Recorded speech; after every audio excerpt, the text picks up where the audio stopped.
Hi. Hello. Welcome. Let's get this beautiful podcast. I leave it in your hands now. Thank you. Well, this is a very special portal. So, before we begin, we are going to take a breath, not to relax, but to arrive, because this is it's not a podcast you listen to.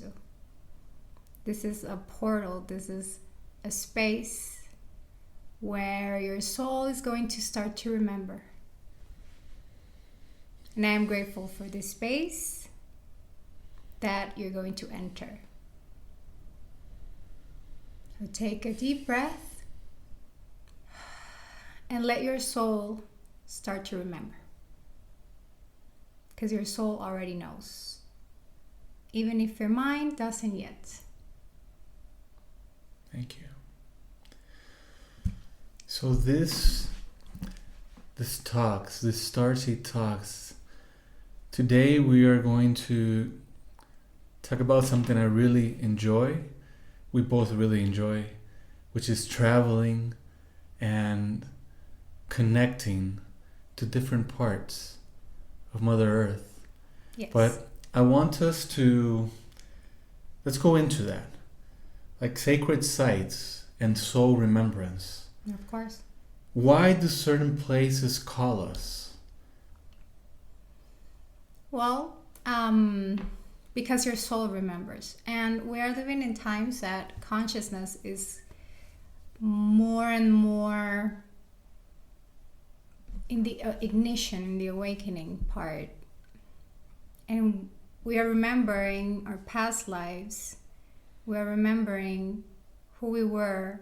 And we are kind of forgetting the wounds and the karma and the past, so we can embody all of this remembrance. I feel at these times our soul wants us to embrace that power, that divinity that's within us, as above, so below.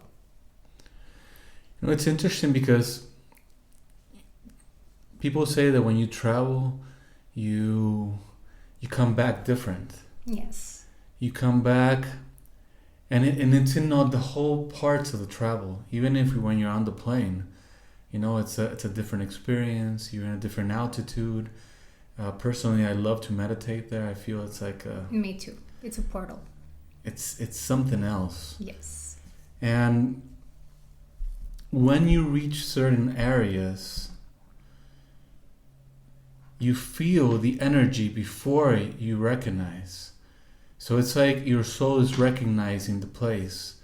It's like you're remembering that you were there before, that maybe you had an experience there before. So certain places are activators as well. They are there to remind us. They are there to activate us. Yes. Let's go into that. Well, first of all, we start at the airport. Portal. So once you begin at the airport, it becomes a portal. There's a lot of people there, a lot of airplanes, and also it's like the preparation of you when you go to the sky. And when you just go through this wormhole, I guess, that's like the first contact within yourself when you are in the air, up in the air. And I also meditate. And the last time that we went to Egypt, I had like a lot of visions in these 8 hours of flight. And a lot of messages, a lot of visions. Because through my breath, because I get nervous when I fly, I began to have these visions. So breath work also helps you go through these gifts that you have within. Yes. That has been an experience for you personally. I've seen how you evolved, and now it's an opportunity every time we're in the air, because there's messages, there's a moment like where you feel yourself more. Mm-hmm. I know that a lot of people maybe just put TV or just go to sleep, but regardless, you are having a different type of experience. Now, let's go into the earth. The earth is a living portal. It's a living being. Yes. That we are on, and we're not just on her. We are part of her. She is part of us. She is within us.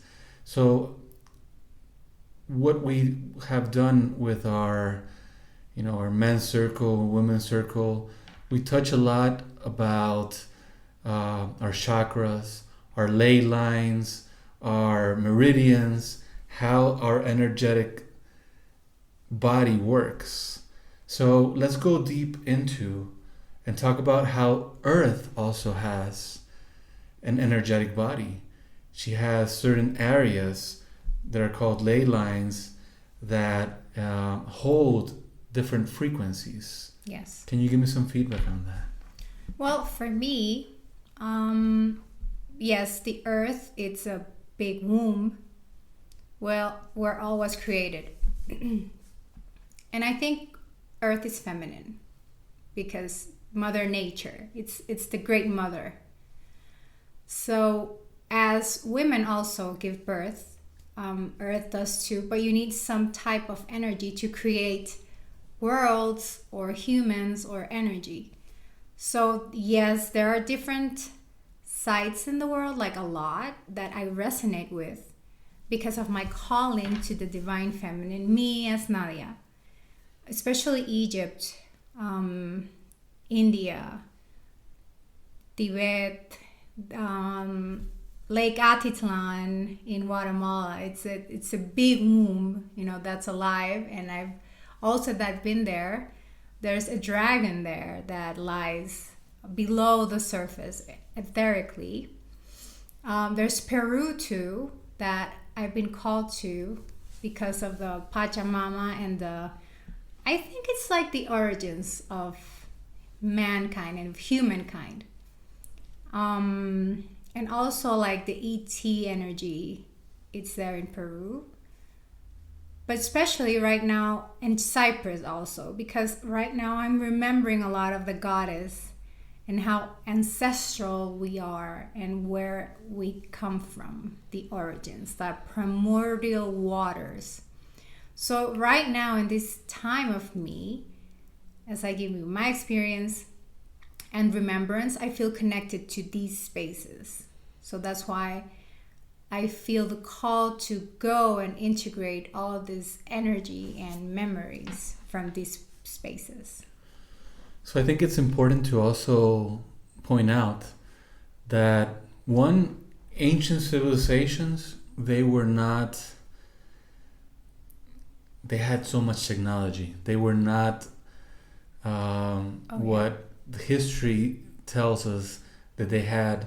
Just that they build all these amazing places with a hammer and a chisel, and I think that we feel that these ancient civilizations, they were incredibly wise and advanced, very advanced. Yes. So they build their cities not coincidentally or not by chance. They looked for these specific areas where they understood the energy.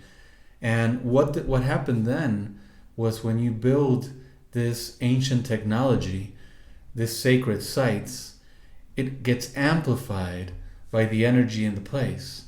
So put those two together and you create an amazing ancient technological center. Yeah, def.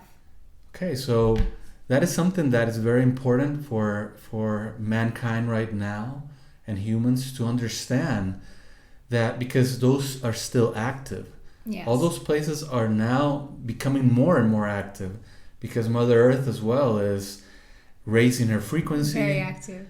She is, we're feeling it. We have the Schumann resonance.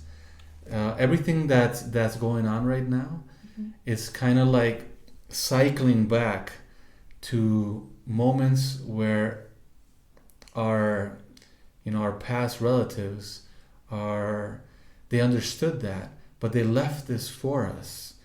So it's not tombs, it's not places that are, it's actual places that are very active currently. Yes. So when we visit them, we can get activated as well. Yes, and they are pulsing definitely. Like if you're a very sensitive person, you can feel it. You feel it, like when we were in Tendera, for example, we felt that temple, and also right now at these times in the rise of the divine feminine, it's all about us embracing our inner temple. It's more now go within and remember yourself and your soul through the divine feminine than the external part, but going to all these sacred spaces definitely ignite your gifts and all these ancestral cells and DNA that we have awakens, it ignites, and there's no turning back, because your life in the modern times begin to make a shift, huge shift, and it's fast, and your life changes, and all your priorities that you had before, it's like a version of yourself literally dies and you have a rebirth. Because Egypt it's a purge. Egypt especially, it's not nice, like in that sense, if you want to change and if you want a transformation. Egypt for me, it's a timeline accelerator. Like you go into a time machine, but not because of the temples and the history. Just it's because of the technology that holds that sacred land. Mm-hmm. That's important. If your soul feels the call, just you have to answer it. So let's go into a little bit some of these places that you have mentioned. Ancient Egypt, Kemet. So when people hear temples, they imagine what we understand in religion as temples, a place of worship. Yes. However, I feel that these temples were the worshiping of your body, the worshiping of your origin, the remembrance of who you are. And these temples were activation chambers where you ignited your temple, which is your body. Mm-hmm. So when you go inside these places, each one holds different energetic patterns, frequencies, to activate a different part of your temple, which is our body, our mind, our soul. Yes. For example, I'm going to give you an example. Jesus, he had a lot of initiations in Egypt. Mm-hmm. And every temple, the pyramid, the Sphinx, the Dendera temple, whatever your soul calls to, as you say, it activates some different parts of your energetic field. But also, like, I feel Egypt is more like an initiation chamber. And it's like a womb. And it connects you to the divine and to the cosmic womb. Because all these temples are aligned with the stars. Mm-hmm. And also the worshipping of the Nile, very important at these times. Because also Egypt, there were a lot of wars and there were a lot of weird energy, but it's been cleansed lately because all the changes in the consciousness of Mother Earth. Mm-hmm. And also the coming back of the divine feminine. So right now it's more answering the soft call, and the wild call as women and men have to worship again the feminine. Mm-hmm. That was the ancestral need, or the to do things, like before the worshiping of the divine feminine. But then it came patriarchy and that all the suppression of the goddess. That's why these civilizations, got destroyed, or they were reset. There was a reset. And now I feel we're having a reset. But because of the coming of these feminine energies that the collective really need, because there's so much chaos now in the world. But if you embrace that you have this feminine part, everything starts to align for you and for, you know, the world that surrounds you. Well, also from another perspective, I feel that as above, so below, you know, like the Hermetic laws. Mm-hmm. And these temples really make us remember that. Yeah. When we go into the Sphinx and we understand her heart, her wisdom, when we were in the pyramid and how we felt zero gravity. That was intense. We'll be talking about that in later episodes, but it's interesting how most of the temples in Egypt are feminine-oriented temples. Yes, they are. And you can feel in each one not the connection only with your body, which is amazing because you really connect with all your energetic parts in your body. You also connect, like you were mentioning, with the cosmos, and also anchor them to Mother Earth. So it's like a bridge. Yes. You know, you feel that in the Nile as well, when we were, you know, in that beautiful luxury trip in the Nile. Beautiful. You can feel the wisdom that and your cells are remembering. Mm-hmm. Sometimes it's not through logic. Yes, I agree. It can be through energy. It can be through feeling. Your feeling, your emotions. So that is so important. Yes. It's not, you don't have to be an initiated, wise shaman. Yeah, or have to go 40 years to the Tibet and then come back. Yes. A person in a New York space building can go to these places and remember totally their power. Yeah. And what I feel is really beautiful is that when you come back, everything changes. Oh, yeah. Because now you hold the power. Yes. Now you can transform your reality. Let's go into a bit to another place. Let's talk about Cyprus now. I know that you felt the emergence of the divine feminine. Can you tell me a little bit about Cyprus? Well, Cyprus, it's where the goddess was born. Aphrodite, or Venus, she was born between the waves of the sea foam. And then she had all of these priestesses that worshipped her and the divine feminine, and a lot of sexuality, a very free sexuality was born, because women are wild. Women are like the Mother Earth. We are wild, we are sexual. For us, it's very important to embrace that energy, as Aphrodite showed us when she was born in Cyprus. And all these primordial waters give you this loving energy, because there's also like this beach with quartz, crystal quartz, like in the beach. And you feel the loving energy, the lover's energy. Like if you want to find love also and beauty, you connect there in Cyprus with Aphrodite. So it's not that I'm telling you worship a goddess. You just have to feel the call that we are fractals of this energy. So sometimes in these times, we don't listen to ourselves because we're stressed out, we have a lot of work, and everything is accelerated.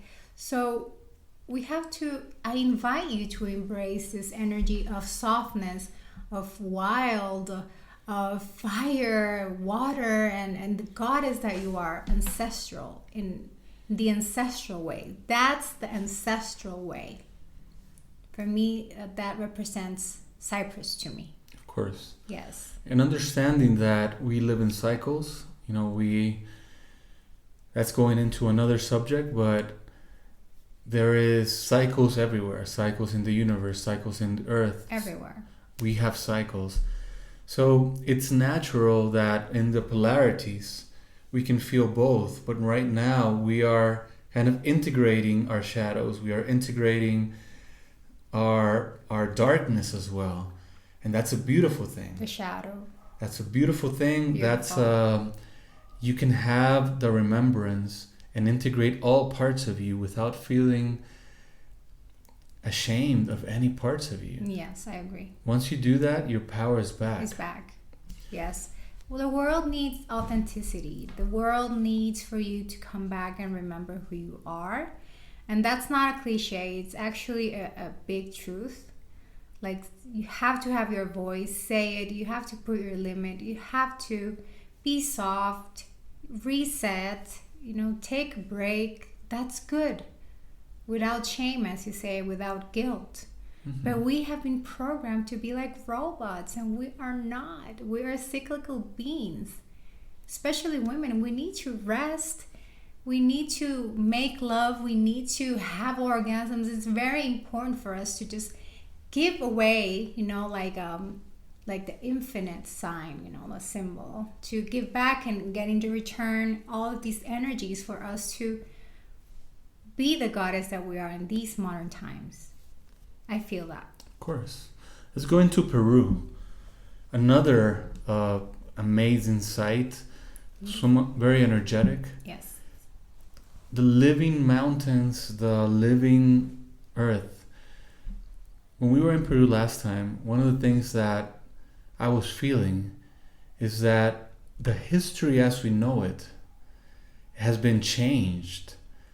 What if some of these civilizations, they were living simultaneously? I believe that too, What if we only feel that they were separate in time, but we don't remember that these highly advanced civilizations were also very highly advanced energetically. Yes. They could, they understood about time, they understood about cycles, they understood about creation.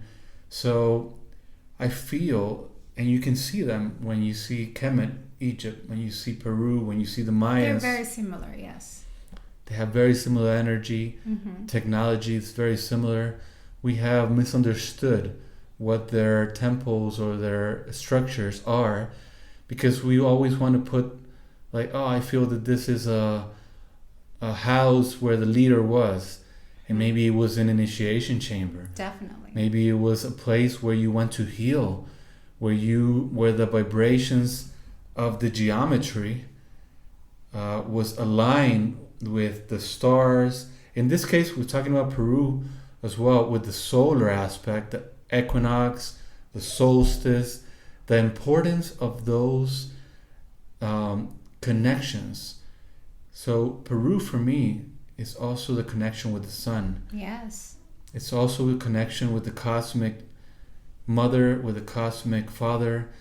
It's also the sun inside of us. Mm-hmm. How we have to remember to shine, mm-hmm. to create.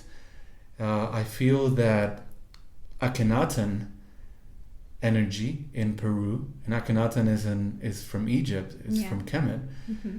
but I feel that Akhenaten had communication with Pachacuta. Oh yeah, I feel that.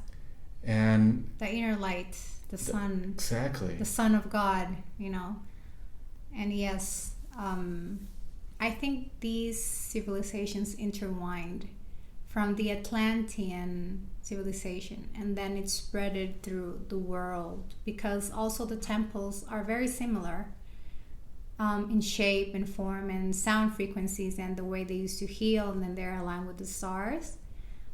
But yeah, it's also where the earth womb is in Peru.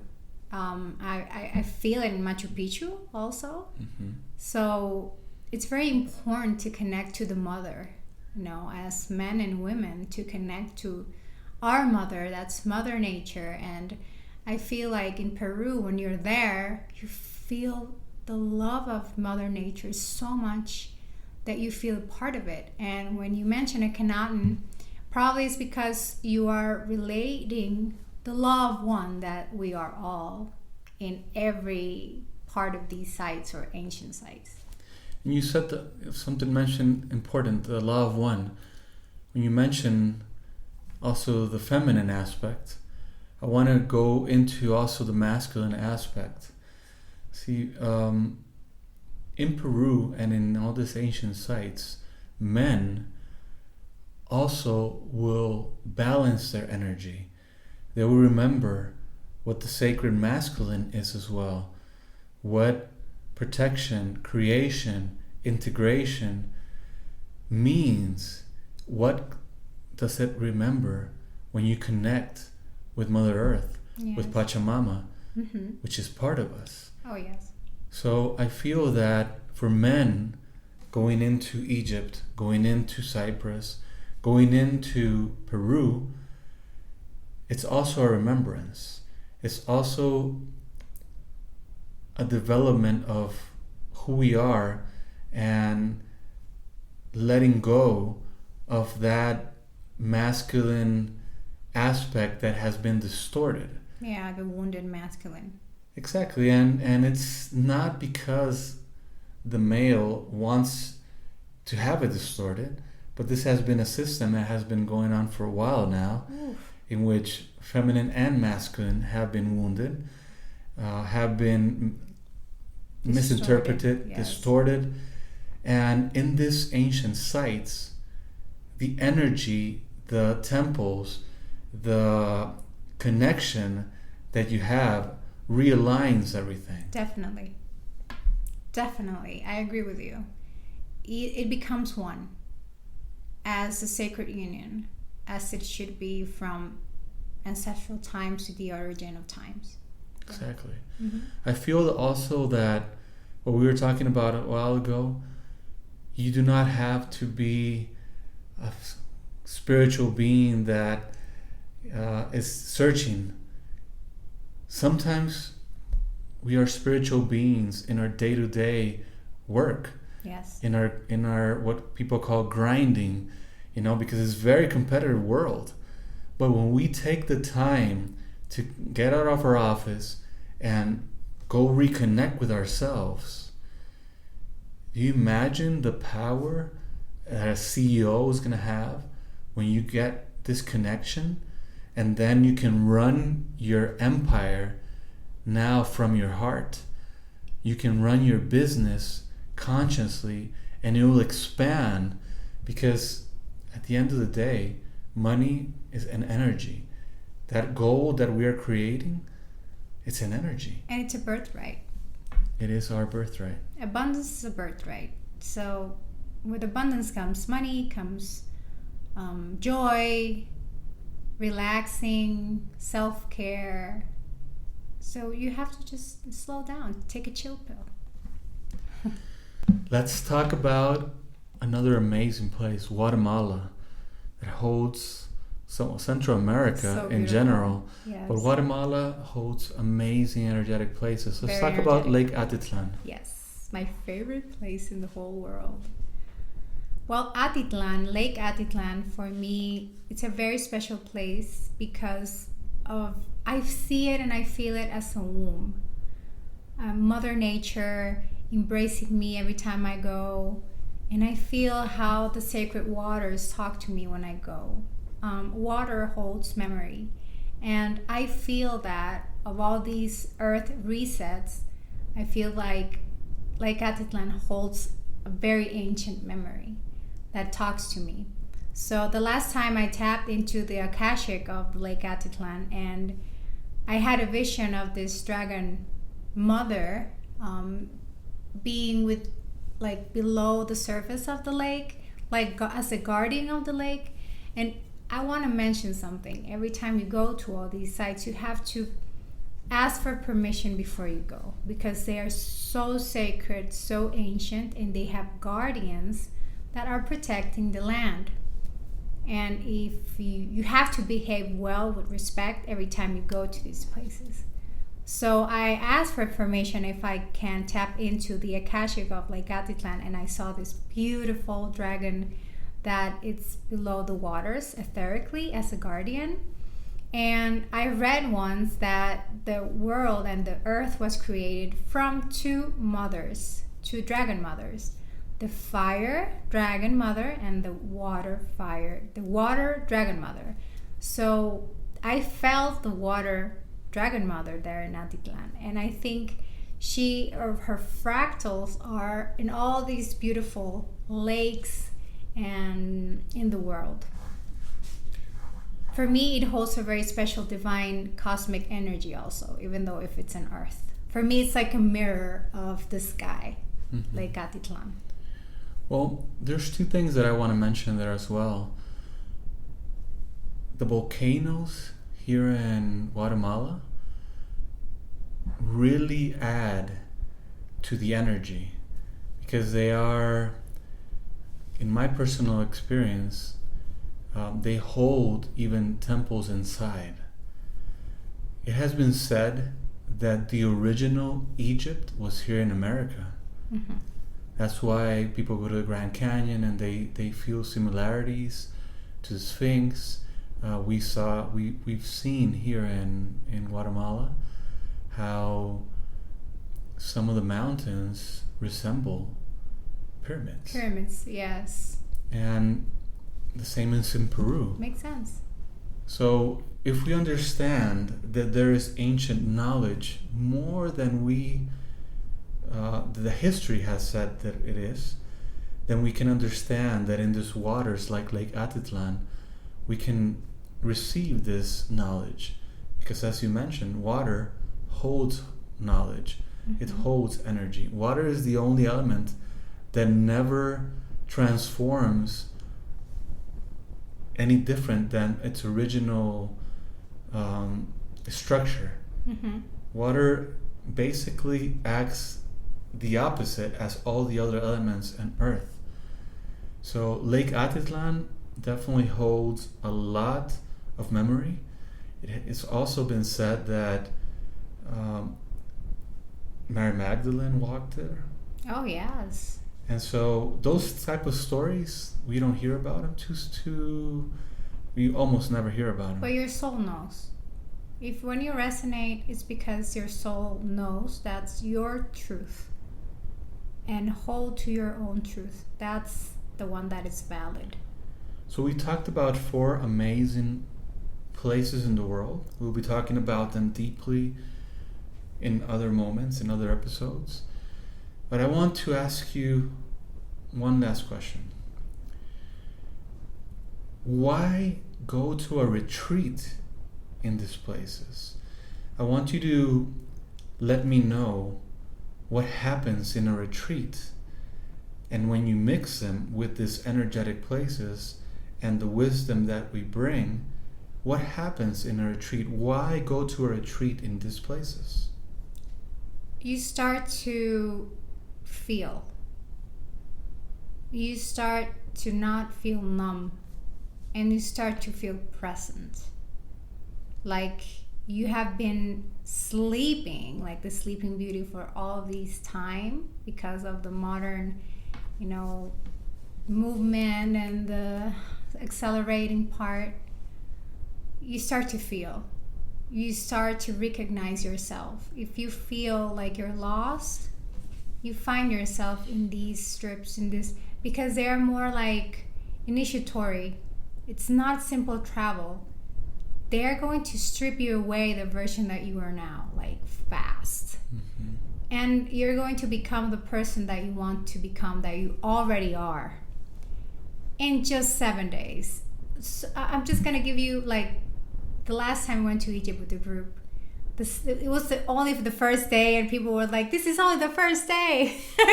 And they were like starting to feel a lot of things, and it was very intense for them. So imagine in 7.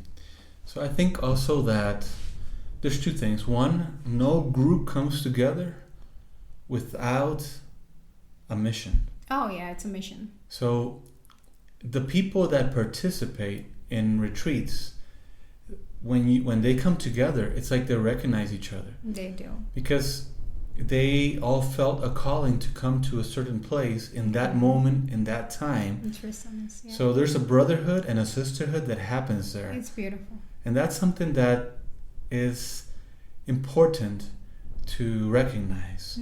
The other thing is that a retreat also becomes like a container in a moment in time. The land itself starts doing everything. It starts moving your energy, it starts activating you. And when you mix that with going into certain temples, certain areas. We have private accesses to a lot of places as well. And you also add that once we are off the places, we also do beautiful ceremonies, like cacao ceremonies, Akashic record ceremonies. We do movement, integration. So circles. Exactly. It's very intense, but it's beautiful. We have channeling. We have cacao ceremonies. All those, when you mix them, we have also those workshops, and that you can really integrate what you felt, what you're learning, what you have in your past life, in your life that you are living in that moment.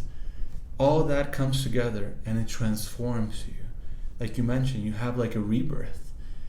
So once you get out of this container, you're not the same person. No, you're not.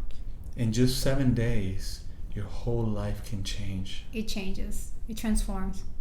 I think that's a beautiful way to understand on why it's so important to go on retreats and do this for yourself. It's an investment to yourself.